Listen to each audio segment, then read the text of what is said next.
TV के popular serial सहर होने को है में माहिद और सहर चाहे कितना ही क्यों ना कह ले कि वो एक दूसरे से दूर रहना चाहते हैं, कि सहर क्यों ना कह ले कि उसे माहिद में कांटे चुभते हैं, पर जब सहर ने माहिद को किसी और के साथ देखा तो सहर का दिल तो टूटा जरूर। वो भी एक ऐसी लड़की को देखकर जो एक्चुअल में माहिद की वाइफ है भी नहीं, लेकिन फिर भी इंशा और कैस को माहिद के वाइफ और बेटे के तौर पर समझते हुए सहर के तो होश उड़ गए।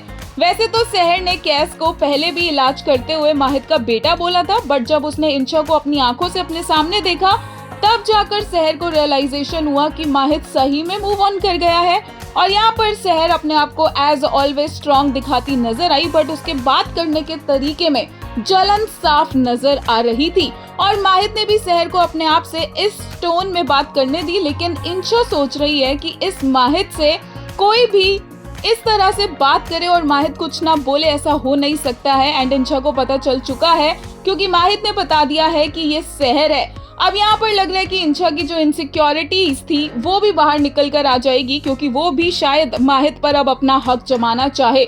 और फुप्पी जो चाह रही थी, अब इंशा फाइनली उस रास्ते पर चल पड़े। बट फिलहाल के लिए सहर डॉक्टर बन चुकी है कैस की, वही एंट्री हो गई है डॉक्टर फरीद की भी, जिनको देखकर अमाल ऐसे बिहेव कर रही है जैसे डॉक्टर फरीद ने ना जाने कितनी बड़ी गलती कर दी हो।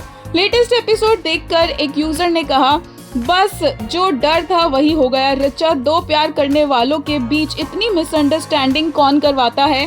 Fix your script. एक और ने बोला, माहिद, सहर अब आप 16 साल की नहीं है। माहिद, यही तो हम भी कह रहे हैं कि सहर अब 16 साल की नहीं है। Just express your feelings and say you love her so much. You can't even breathe without her. एक और ने बोला, Amal has stayed away from Fareed for 7 long years and she doesn't even call him dad anymore.